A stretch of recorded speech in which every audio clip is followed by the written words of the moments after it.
Zion classics TV. News time. നമസ്കാരം. Zion classics ടി.വിയിലേക്ക് സ്വാഗതം. സഹനത്തെ കൃപയാക്കിയ ഈശോയുടെ പ്രിയപ്പെട്ട അയന ഇനി സ്വർഗീയ പിതാവിൻ്റെ സന്നിധിയിൽ. തൊടുപുഴ.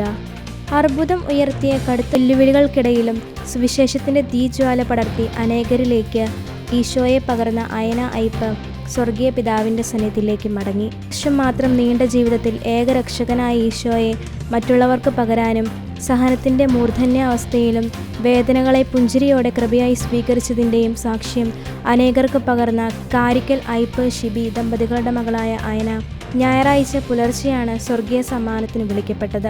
സഹന ജീവിതത്തിൽ അയന പരത്തിയ വിശുദ്ധിയുടെ പരിമളം സോഷ്യൽ മീഡിയയിൽ ഇന്ന് ഏറെ ചർച്ചയാകുകയാണ്. 1998 മാർച്ച് 8 തൊടുപുഴയിൽ കാരിക്കൽ അയ്പ് ഷിബി ദമ്പതികളുടെ 3 മക്കളിൽ രണ്ടാമത്തെ ആളായാണ് അയനയുടെ ജനനം.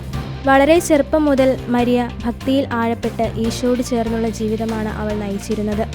ബാല്യത്തിൻ്റെ ആദ്യ നാളുകളിൽ ചുരുക്കം ചില ദിവസങ്ങളിൽ വീട്ടുകാർ ജോലിക്ക് പോകുമ്പോൾ മഠത്തിലെ സിസ്റ്റർമാർ നോക്കിയ കുഞ്ഞ് ആയതുകൊണ്ടാകാം അസാധാരണമായ ദൈവിക ചൈതന്യമുള്ള വ്യക്തിയായിട്ടാണ് അയന വളർന്നു വന്നത്. സമർപ്പിതരുടെ വലിയ പരിമളം കുഞ്ഞ് അയനയിലേക്കും പകർന്നിരുന്നു. രോഗത്തിനോ മരണത്തിനോ കർത്താവിനെ പ്രഘോഷിക്കുന്നതിൽ നിന്നും തന്നെ പിന്തിരിക്കാനാവില്ല എന്ന് വീണ്ടും തെളിയിച്ചുകൊണ്ട് മരിക്കുന്നതിന് മുൻപുള്ള അവസാന മണിക്കൂറുകളിൽ പോലും ദൈവവചനത്തിൻ്റെ പോസ്റ്റർ എഡിറ്റിംഗ് പൂർത്തിയാക്കി അവൾ എല്ലാവർക്കും അയച്ചു കൊടുത്തിരുന്നു.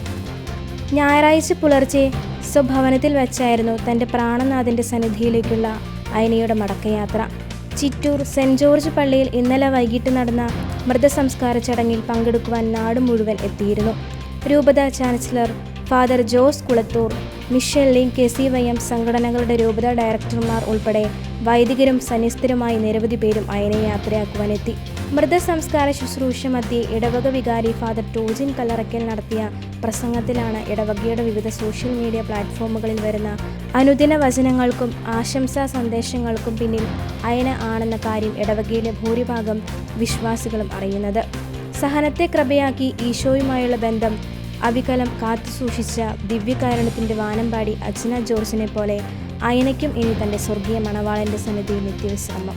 കൂടുതൽ ക്രിസ്തീയ വാർത്തകൾക്കായി ഈ ചാനൽ മറക്കാതെ സബ്സ്ക്രൈബ് ചെയ്യുക.